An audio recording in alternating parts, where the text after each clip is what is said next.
Se o sol colaborar, o vídeo vai ficar muito bom. Mas é só eu começar a gravar que o sol, de repente, se esconde e resolve não aparecer mais.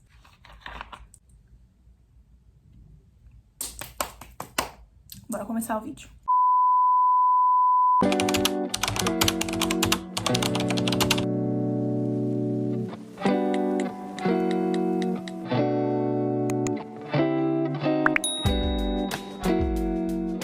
Oi pessoal, sejam bem-vindos a mais um vídeo aqui no canal. Pra quem não me conhece, meu nome é Luane, tenho 22 anos e atualmente estou vivendo um limbo existencial entre a conclusão das minhas atividades acadêmicas e a colação de grau. Eu tô no 10º semestre do curso de Direito, mas assim, tô pra sair da faculdade. Tô só esperando fevereiro do ano que vem pra me formar, pra pegar meu diploma e nunca mais olhar naquela faculdade. E o tema do vídeo é justamente esse. Tô aqui pra falar um pouquinho sobre a faculdade de Direito. Não a faculdade em si, a universidade, o local, mas o curso de Direito. Vou falar um pouquinho de como foi a minha experiência. Muita gente me pergunta, eu sou muito questionada acerca da minha escolha pelo curso e eu acho que seria interessante gravar um vídeo falando um pouco dessa experiência, falando de como foi, estudar Direito durante 5 anos.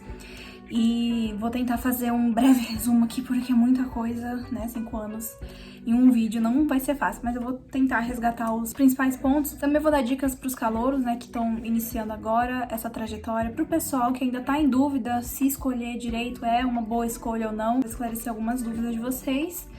E eu vou dividir esse vídeo aqui na ordem cronológica dos acontecimentos. Acho que vai ficar mais fácil de vocês entenderem. Teve um pessoal que me perguntou acerca da minha escolha pelo curso e, basicamente, resumidamente, eu escolhi esse curso porque tem mais a ver comigo. Eu gosto muito de estudar ciências humanas e ciências sociais, isso pelas matérias da própria escola. A gente, vai estudar um pouquinho de cada área das ciências e aí lá que a gente decide mais ou menos para qual lado seguir. Então, se você gosta, tem uma certa afinidade com, as ciências humanas e sociais, talvez o seu pezinho esteja em um desses cursos. Direito é só um deles, existem inúmeros outros e eu vou falar um pouquinho de como que é estudar Direito, fazer o curso de Direito.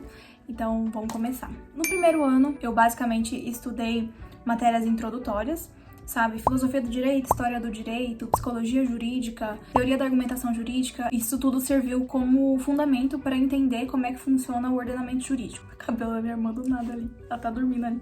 No segundo ano eu comecei a ter acesso às matérias, comecei a estudar as matérias propriamente ditas do ordenamento jurídico, direito civil, direito penal, direito constitucional, direito do trabalho. Comecei a entender como é que funcionava, comecei a saber ler a lei seca. Tem gente que pergunta o que é lei seca. Lei seca, gente, é a própria lei, São os códigos sem nada explicado, sem nada comentado. Então isso que a gente estuda a lei seca, o próprio código, os artigos e tudo mais, a divisão dessas normas e também as doutrinas que complementam esse estudo. Inclusive, comecei a ter acesso a essas doutrinas no segundo ano, porque foi quando eu comecei a ter acesso a essas matérias, e aí foi importante para mim comprar algumas doutrinas para poder entender, de forma mais abrangente, porque é uma linguagem nova, é um universo totalmente novo, então tem as suas caixinhas, tem a sua própria forma de estudar, de entender como é que funciona, e as doutrinas ajudam muito. Mas eu não comprei muitas, eu comprei só as essenciais, e geralmente era aqueles manuais em que tá tudo resumido, já ajuda bastante do que ficar comprando livros, até porque, uma curiosidade sobre o curso do Direito, e acho que qualquer outro tipo de ciência, que tá sempre se atualizando, eles desatualizam muito rápido, porque sempre tem uma inovação, sempre tem uma correção, sempre tem a criação de novas leis, então aquilo ali desatualiza muito rápido, gente. É de uma hora pra outra, Um ano você compra um vade-mecum, no outro ano já tem que comprar. E é por isso que no começo da faculdade não é interessante comprar tanto assim, esses livros, porque logo eles vão desatualizar. E se você puder acessar esse material gratuito, por exemplo, os livros que são oferecidos pela biblioteca da faculdade, já é o suficiente, para você ter contato para conseguir estudar. Ninguém precisa comprar necessariamente, mas é importante você ter o seu material de estudo, na sua casa. Mas hoje na internet a gente encontra de tudo. Como é que eram essas matérias, Como é que foi esse contato com as matérias do direito propriamente ditas no comecinho da faculdade? Era tudo novo, Era uma coisa, era um estudo bem diferenciado, porque eu não tava mais estudando história, geografia, que passei 200 anos da minha vida estudando, E todo ano estudava aquilo de novo. Era tudo novo, tudo novo. E foi uma experiência bem legal. Comecei a ver sobre direito civil, direito penal, constitucional, direito do trabalho, tributário, enfim, inúmeros outros que são vertentes do direito dividido, porque o direito é uno, sabe? O direito a gente pode falar que ele é uma coisa ampla e una. Só que para cada área do direito a gente vai estudar, sabe, separadamente, para poder entender melhor todas as nuances daquele tema. Por exemplo, no direito civil, a gente costuma dizer que a gente estuda todas as fases da vida de uma pessoa, sabe? Do momento em que ela nasce até o momento que ela morre. Durante toda essa trajetória dela, da vida dela aqui na Terra, ela vai passar por relações interpessoais e essas relações são todas reguladas pelo Código Civil. Nasceu, tem coisa lá sobre nascimento. Cresceu e vai pra escola, mercado de trabalho, começar a adquirir coisas, né, construir a vida dela, comprar uma casa, um carro, por exemplo, a gente vê em contratos, em obrigações. Morreu. Agora, os bens dela, tudo que ela conquistou vai passar pros herdeiros dela. Direito sucessório. Isso tudo a gente vê no direito civil. Então, é uma pessoa que nasce, passa aqui, se desenvolve e morre. O direito civil é basicamente isso. A gente tem o direito penal, que é bem diferente. A gente vai ver um pouco sobre crimes, né? O que uma pessoa não pode cometer, senão ela será penalizada. Inclusive, tem até uma discussão que fala sobre isso. Nosso Código Penal deveria se chamar, na verdade, criminal, porque foca mais nos crimes do que na pena em si. A gente trata dos crimes, não das penas. O foco não é a pena, mas é tratar dos crimes e de todas as nuances dele. E a depender do tipo de crime, da forma como ele foi cometido, essa pena vai variar. Por exemplo, um homicídio, que é quando, né, você mata uma pessoa. Ele pode ser um homicídio doloso ou pode ser um homicídio culposo. O homicídio doloso a gente fala que é quando a pessoa teve intenção de cometer o crime, ela teve intenção de matar, ela planejou a prática daquele crime na cabeça dela, ela efetuou exatamente aquilo que ela buscava, né, fazer, que era tirar a vida de outro ser humano. Isso é um crime doloso, sabe? É um homicídio doloso. A pena dele é mais agravada por conta dessa vontade. E o homicídio culposo é quando ela não tinha intenção de matar, mas aconteceu alguma coisa alheia à vontade dela que, infelizmente, fez com que uma prática dela matasse outra pessoa, só que ela não teve vontade de matar. E por conta dessa ausência de manifestação, a pena será atenuada nesse caso, por conta da vontade. Então, o crime, a gente fala muito de vontade, sabe? De manifestação de vontade. Se você teve vontade de fazer aquilo, as circunstâncias do crime mudam e você vai para uma outra zona, sabe? E a gente estuda muito isso no direito penal. No direito constitucional, a gente trata um pouco de tudo, porque a gente estuda a Constituição Federal. A nossa Constituição atual foi promulgada em 1988 e é interessante estudar o contexto histórico dela para entender por que ela é tão abrangente. Ela é a primeira Constituição que trata de certos temas, por exemplo, meio ambiente, direito do consumidor e alguns outros que de cabeça assim eu não me lembro, mas ela foi a pioneira assim, por tratar expressamente desses temas, e ela é interessante por conta do contexto mesmo. Após alguns anos de ditadura, a gente veio para redemocratizar a situação, para estabelecer um novo parâmetro para o nosso país, e essa Constituição veio para tentar amenizar os impactos de tudo que tinha sido construído e destruído até então, porque se você pegar o histórico do nosso país, a gente teve diversas constituições, e para trazer uma certa estabilidade, essa Constituição veio abarcando diversos temas para não criar essas lacunas na lei. A gente segue a vertente Civil Law e não a Common Law. Vou colocar o conceito na tela aqui dos dois.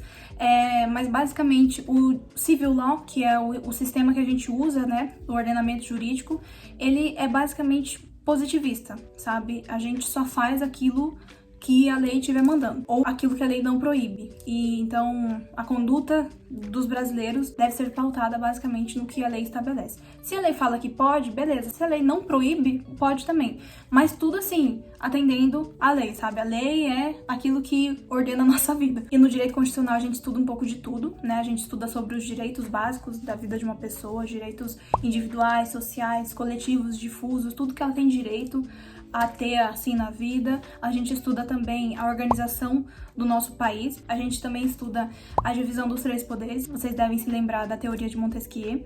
Acho que a gente estuda isso em sociologia, talvez, não sei, não lembro. Mas a gente estuda essa divisão dos três poderes, executivo, legislativo e judiciário, e a função de cada um deles. Para cada um dos poderes a gente vai ter os representantes, né?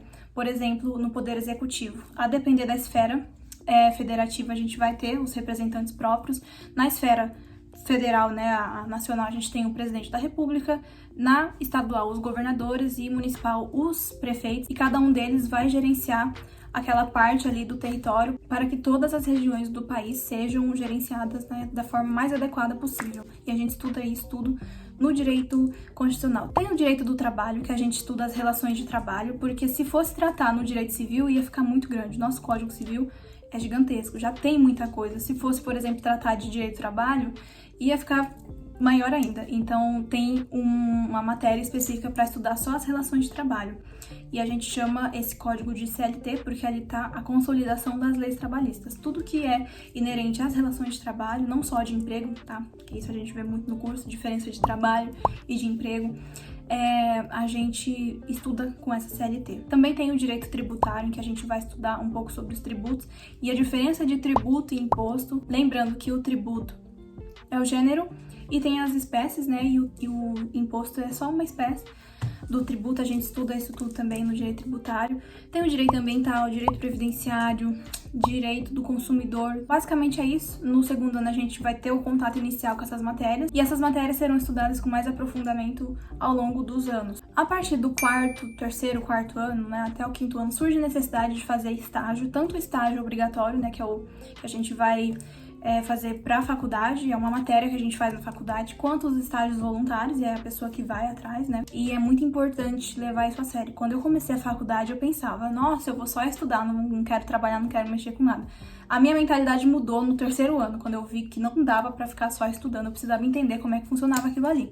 E aí surgiu a oportunidade de trabalhar em 2 estágios. Eu trabalhei tanto no TJ quanto no MP. No TJ eu basicamente entendi como é que funcionava o processo, porque eu tive a chance de trabalhar tanto no gabinete quanto na secretaria.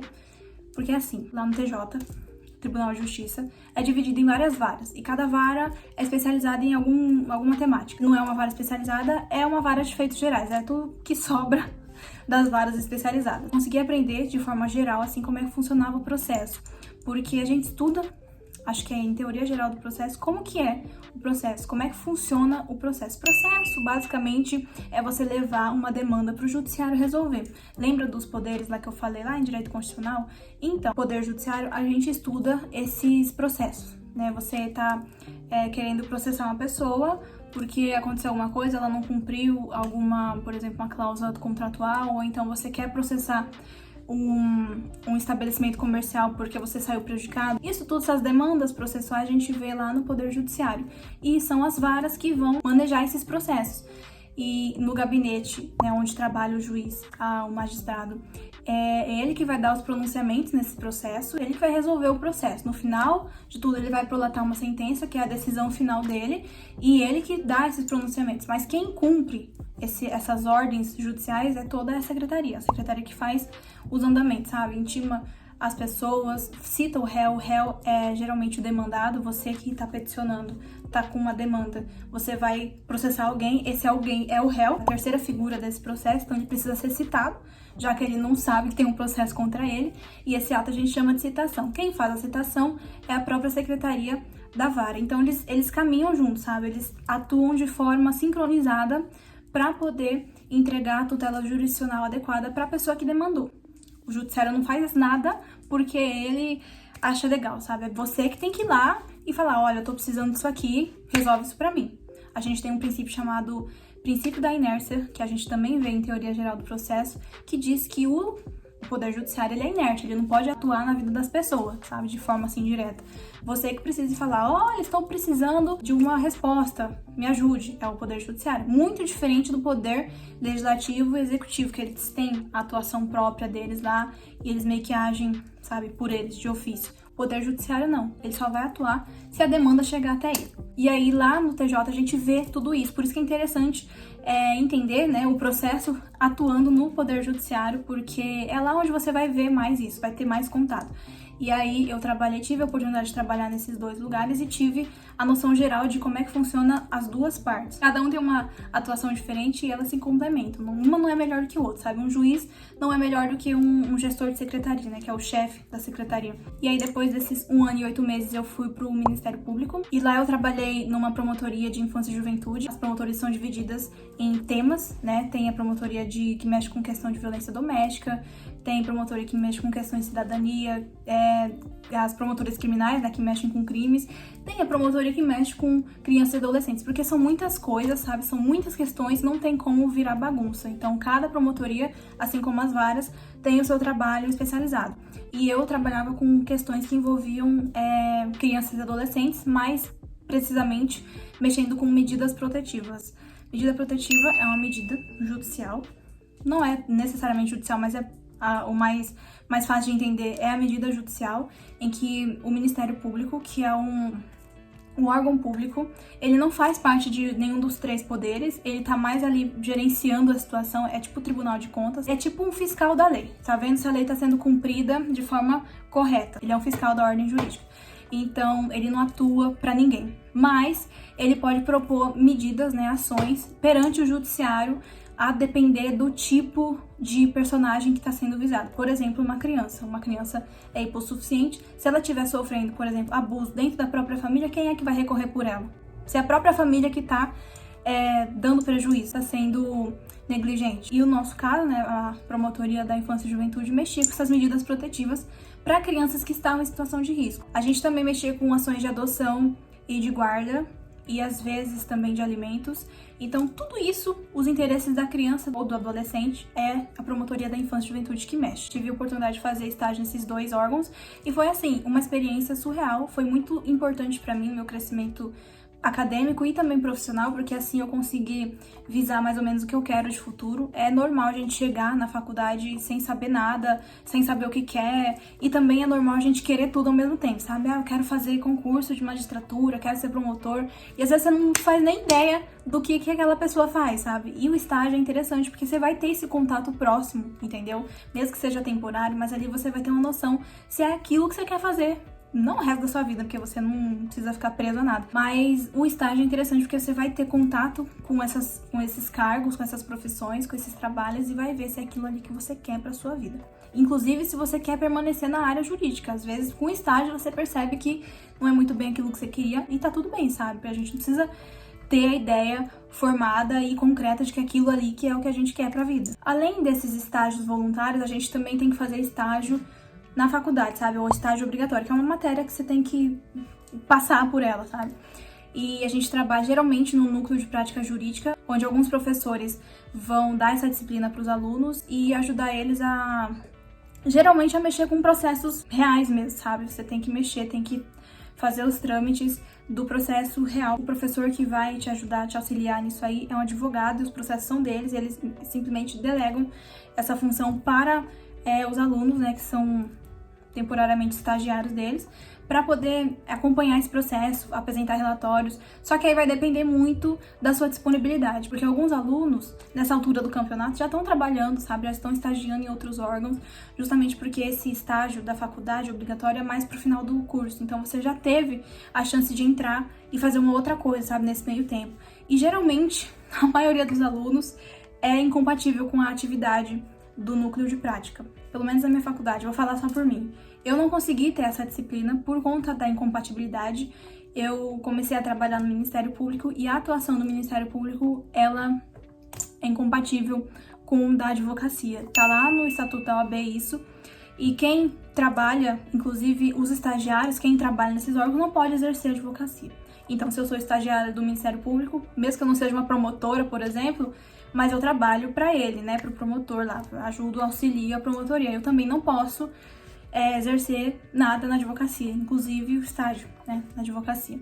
Então, eu fui incompatível, não fiz essa disciplina. Na verdade, eu fui colocada numa turma de incompatíveis e a gente teve aula com um professor que também era um advogado, mas era uma aula mais teórica, a gente não mexia com o processo de verdade. Ele ensinava, dava algumas peças fictícias pra gente fazer só pra, assim, pra passar o tempo. Mas assim, era disciplina, tinha que fazer, tem que passar de ano, porque senão não se forma, e foi isso que eu fiz. Mas seria interessante trabalhar no núcleo de prática, mas não tive oportunidade, então segue o baile. E aí, no último ano, eu tive o contato com o meu TCC, foi Na verdade, não foi no último ano. Foi no 8º semestre, então foi no final do 4º ano. Eu comecei a desenvolver o projeto de TCC. É um estágio antes do TCC em si. Você vai escrever o projeto e aí você vai apresentar tudo o que você pretende com o seu TCC. A sua pesquisa, sabe? Os seus fundamentos, os autores que você vai usar para pesquisar. É óbvio que o projeto é uma coisa muito simples, porque você não pesquisou nada direito, sabe? Não pesquisou muito a fundo. Então, ali é só uma ideia geral do que você quer fazer com o seu TCC. Inclusive, muita gente muda de tema. Tem muita gente que apresenta um tema no projeto e depois muda, sabe? Ah, não gostei muito, não é isso muito bem que eu quero. Muda o tema, muda a vertente, muda inclusive a área às vezes, sabe? É muito normal isso acontecer. O tema do meu TCC, eu vou colocar o nome certinho aí na tela, mas eu falo um pouco do processo judicial eletrônico, a gente falou um pouquinho sobre o processo. Hoje em dia o processo é tudo eletrônico. Esse processo que eu falei pra vocês até então era físico, então era tipo tudo no papel. Gente, o prejuízo que o judiciário teve durante anos e anos e anos com esse processo físico, não assim, gigantesco. Então o processo eletrônico veio pra inovar nesse quesito, e hoje em dia não são todos os locais que já estão totalmente atualizados, né? Porque a gente tem regiões remotas em que as pessoas não têm tanto acesso assim à internet, ao mundo eletrônico. Então, eu falei um pouco sobre essas dificuldades. O processo judicial eletrônico veio para ajudar muito, mas ainda assim não tá fazendo o trabalho 100%, sabe? Não tá sendo adequado a todos de forma equitária. Então, eu falei sobre isso justamente por conta da experiência que eu tive no estágio. Isso me ajudou muito, sabe? O estágio me ajudou a estabelecer, a delimitar o meu tema. Isso é interessante também. O estágio às vezes dá uma luz, porque a gente não sabe muito bem o que pesquisar, do nada passando uma poeira. E aí ele ajuda a gente a escolher melhor o tema, porque você cria uma certa afinidade com aquilo que você trabalha e você, né, acaba tendo mais propriedade para dissertar sobre aquilo. Mas o TCC foi também uma experiência nova, foi bem interessante, e eu falo muito disso lá no perfil do Instagram. Então, se você não segue, se você tá querendo saber um pouquinho sobre isso, dá uma visitada lá no meu perfil, que eu dou várias dicas também, tem muita coisa legal lá. Depois do projeto, você começa a escrever de verdade o seu TCC. Se você já tiver escolhido o tema, né, tiver fixado o seu tema no projeto, você começa a escrever de forma mais profunda, né, o TCC, e aí vai o semestre inteiro. Tem gente que vai um ano, mas o meu foram alguns meses, 4 meses, e aí você precisa atender direitinho as diretrizes que a faculdade exige e tudo mais. Às vezes eles exigem que seja monografia mesmo, alguns pedem só um artigo, que é bem menor. Então vai depender muito de como é que vai funcionar. Tem gente que apresenta trabalho em grupo, então nem sempre é um trabalho escrito, às vezes é um trabalho prático, você tem que desenvolver um projeto. Não sei a área que você for escolher, mas geralmente tem esse TCC no finalzinho do curso, e é interessante você dar uma olhadinha quando você entra na faculdade para ver como é que funciona, para já ir se preparando e tudo mais. A faculdade é um momento assim divisor de águas na nossa vida, porque aí você vai começar a trilhar, vai começar a visar a sua vida futura, né, sua vida profissional, seu ingresso no mercado de trabalho. Então é um momento assim cheio de experiências, sabe? A gente tem que valorizar cada uma delas. Muita coisa pode mudar e você tem que se permitir viver isso, sabe? Viver os processos, inclusive as decepções que você tiver com o curso. Ah, a faculdade não era muito bem isso. Você pode sair e fazer uma outra, sabe? Inúmeras opções para você simplesmente escolher e ir, sabe? Não pode ter medo de tentar, de desistir, de tentar mais uma vez. Cada pessoa sabe aquilo que passa aqui dentro e tem que saber dar ouvidos ao que você quer. Além dessas questões profissionais que dizem respeito à vida acadêmica, você também pode acabar se encontrando em questão social, sabe? Encontrar um grupinho de pessoas que você se identifica, até porque todo mundo ali tem a mesma vibe, né? Você pode acabar se encontrando, criar amigos eternos mesmo, porque tem muita gente que faz amizades na faculdade e leva pro resto da vida. Oi gente, tudo bem? Eu tô aqui no aeroporto, tô voltando pra casa e eu me toquei que eu não finalizei o vídeo. O meu celular descarregou e aí eu acabei esquecendo de finalizar. Mas enfim, eu espero que vocês tenham gostado. E qualquer dúvida, sugestões, apontamentos, deixem aqui nos comentários que eu vou respondendo vocês, tá? Um beijo e até a próxima. Bora!